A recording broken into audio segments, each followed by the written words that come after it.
सुनो लोग, नया करो कुछ नया करो, छापारा के लइकन पदया करो।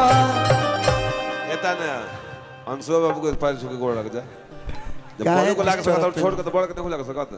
हेलो भासुर से छुआई लोग तो साड़ी देवे के पड़ी रे। ए सैया चुभुर चुभुर भैया, अरे सुनली बलम जी हरिया के गोबा, एह टूटल चरपाई पना कटी हमसे राती तो चुभे। बहुत सालों बाद आपसे मुलाकात हुआ, कहाँ चल गए हो? ये गाड़ी छत्तीसगढ़ रहती है तो चुभे अरे सुइनियन सौ से बदाना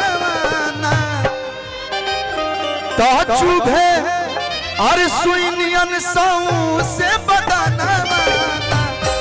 भैया जब कलाकार गावे, जब कोनो भी गायक गावे तो आप लोग मीठ मीठ ताली बजा देनी लो तो एकदम शरीरिया में एनर्जी आ जाला। देखिए भैया बहुत पैसा कमाते हैं, हम लोग को पैसा बहुत दिए हैं, लेकिन प्यार के साथ साथ आप लोग का भी प्यार चाहिए। तो ताली बजा के भैया सैया चुभुर चुभुर गड़े ओरी चाना, सैया चुभुर चुभुर गड़े ओरी चाना, सैया चुभुर चुभुर गड़े ओरी चाना।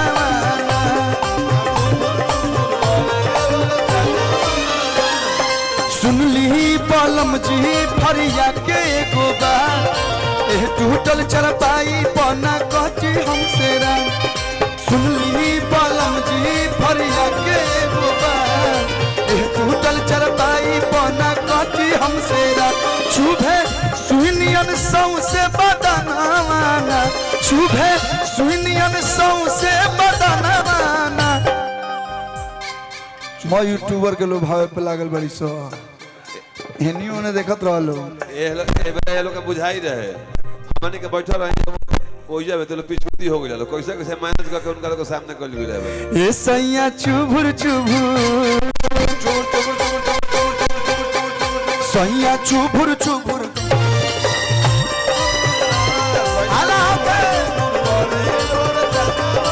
भैया भैया एक बार भोजपुरी अंदाज में जोरदार हौकारी मार के बताओ लोग। हाँ भैया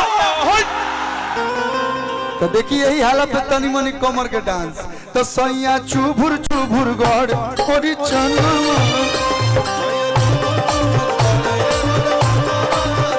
सैया चुभुर चुभुर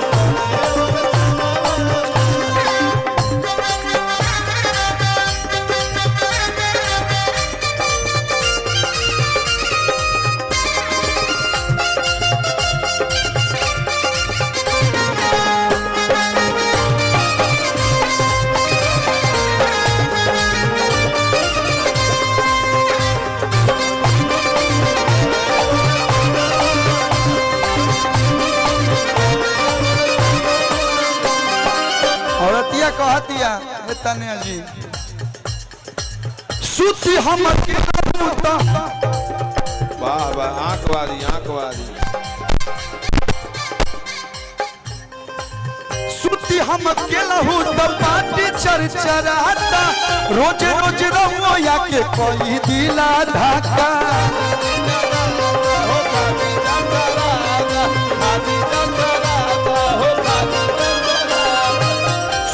हम अकेला हूँ तो पाटी चरचराता, रोज रोज रहो या के कोई दिला धाका।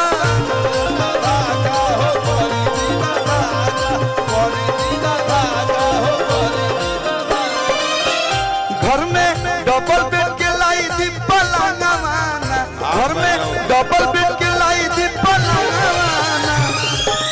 मेरे प्रियांशु भाई थोड़ा सा हाँ उन्होंने भाभी लोग कहत लोग चाची लोग कितनी मन इनकर के यो मीडिया वाला है का करें इनकर के हम बोल नहीं खींच सकते, प्यारे से बोलो। हां भाई थोड़ा सा हट जाने तो लगी है अंड बन न्यूज बना मीडिया के लोग से हानियो बा लाभ होगा। हां आप लोग कहते नहीं हम हां हाय हाय तो घर में डबल बेड के लाई दी पलंगवाना।